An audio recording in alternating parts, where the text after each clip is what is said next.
the universe gave me like subtle hints saying, okay, go for it. But I never did. I like kept putting it off. And now it's said, okay, you want this? Well, it's going to push you in the direction to make you do this. I want to talk about setbacks and why I think that they happen. And there's a perfectly good reason why I think they happen, and how to remain stoic throughout the whole process. For example, my story is I've just found out I've dislocated my left shoulder completely out of its socket. I don't know how long the recovery is going to be. It's going to be at least 4 to 6 weeks, best case, potentially 8 weeks. This means no training, no gym, no work, nothing for that time period. But I always think there's a perfectly good reason why something's happened. For example, for my instance, I've been wanting to do, putting more focus on this content creation, putting stuff out onto YouTube, understanding the laws of the universe and things like that, understanding frequency and vibration. And I kept putting it off to the side and thinking, oh, I'll get to it one day, I'll get to it. But I've realized now the universe gave me like subtle hints saying, okay, go for it. But I never did. I like kept putting it off. And now it's said, okay, you want this? Well, it's going to push you in the direction to make you do this. And that's why I think this injury's happened. It's like a push in the right direction to start creating this content and spreading this message out with you guys. But yeah, I think it's important that whatever setback you happen, like whatever setback happens to you, realize that it's happening for a perfectly good reason. It's not just for the sake of it.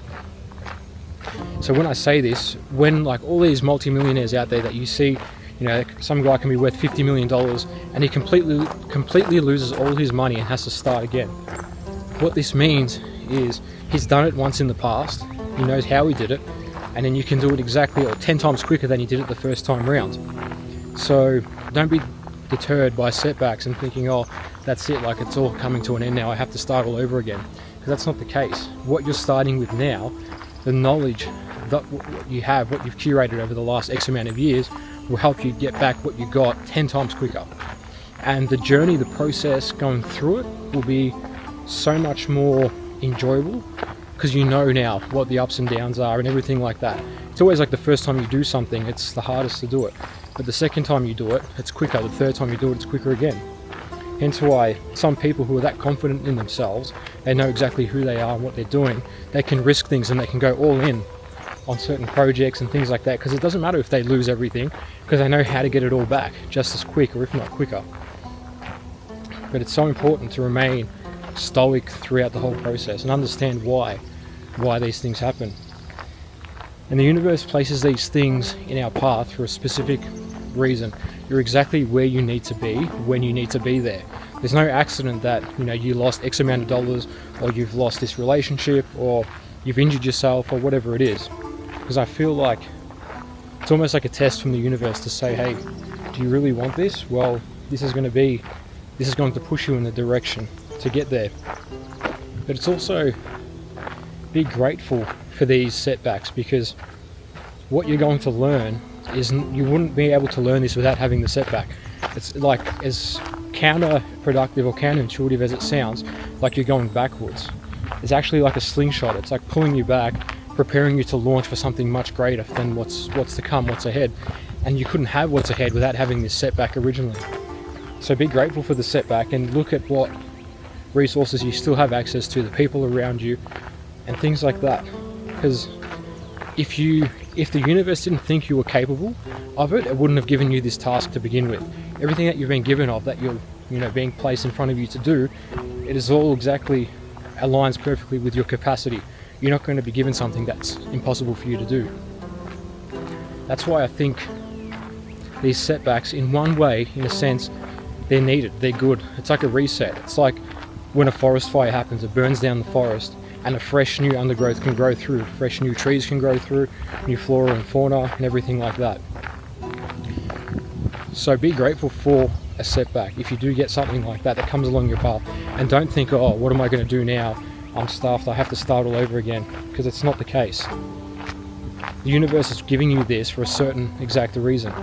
But I think the most important thing you can do during these times of having a setback is actually maintaining a high vibration and being grateful for it, and so almost like saying thank you, that's good. And think of 3 reasons why this setback is good. I can think of 3 reasons why for myself right now. It's unlocked so much more free time for me to do whatever I want now. I can put more time into this content creation, start spreading more awareness out there and explaining how the universal laws work. Things like frequency, vibration, the Hermetic principles, as above, so below, things like that. That should be, I guess, taught in schools, but it's not so much taught. You're taught the very basics, like things like, you know, algebra and things like that may not have a real world use example. But understanding the laws of the universe are incredibly important. And why I say maintaining a high vibration, this is because when you attract obviously what you vibrate with, what you align with. So if you have a setback and you're constantly thinking, oh no, this is crap, well, your setback is going to be crap. You're going to continually get crap things. But if you maintain in a high vibrational state and you tell yourself, like, this is all happening for a good reason, and this needs to happen, you'll find out very soon why the setback happened and exactly what you've got to gain out of this setback. There's so much to gain and there's not much to lose now. Staying in that positive vibration, that, you know, because what you're constantly putting out there, if you keep telling yourself, like, this setback happened for a reason, something great is going to come out of this, you keep saying it, you keep putting it out there, I guarantee you that's what the universe is going to give you, something great. It has no other option but to give you something great. Be grateful for these setbacks. Take time out and look around, and before you get too caught up in everything that's going on, like, seriously stop and just see what you have, what's available at your disposal, and be grateful for that. Because the more things you're grateful for, if you keep saying, I'm grateful for, you know, having a house or having a roof over my head, having fresh water to drink, things like that, just being purely grateful, well, the universe is going to continue to give you things to be grateful for. If you're ungrateful and you keep saying, why did this setback happen to me? You know, why are these bad things always happening? And you keep questioning it and you're putting that energy out there, well, that's what energy you're going to get back to you from the universe. The universe is going to keep giving you things to say that. It doesn't know what is good and what is bad. All it knows is whatever you give attention to is what it will give back to you. So that's why I think it's extremely important to stay in a high vibration. There's a lot of things you can do to stay in a high vibration, but the most basic, easy thing you can do is to just continually be grateful for whatever you're thrown your way. Just be grateful for it. And then you'll be given more things to be grateful for, regardless, whether it's good or bad. Just be happy and grateful for what you have. And watch how good things can get. It's like in a game where you're on a mission and you fail and you die and you have to respawn. I guarantee you, when you go and fight that boss again in the game, you're going to be like, you know exactly his next move, you know exactly what he's going to do. And it's like, you can translate that into real life and you can say, okay, this point of the game when I'm fighting the boss, he steps this way, then I know to roll this way, or he uses this attack, then I can use this. Real life is exactly the same. When you have a setback and you fail at fighting the boss, whatever that boss is in your life, or that next stage is to level up, you know now, when you're going to face it again, exactly how to do it. You know the steps that you're going to take. And that's what's, like, having that attitude of not giving up and wanting to keep going and see what the next stage is. That is key, to not get caught up in where you're at and just focus on where you want to be, and lay out some crucial steps to how you're going to get there. I'm going to do X, Y, and Z, and by doing these 3 steps, it's going to get me to the next level. But it's all good in theory. Now it's time to actually put this practice into the real world and go and fight the boss. Whatever your next challenge is in life, go and confront it. Come up with a plan and see how you can confront it by staying in a positive vibration, and I guarantee you'll win. You'll get past that next stage. But just be grateful for it all. I'll see you in the next video.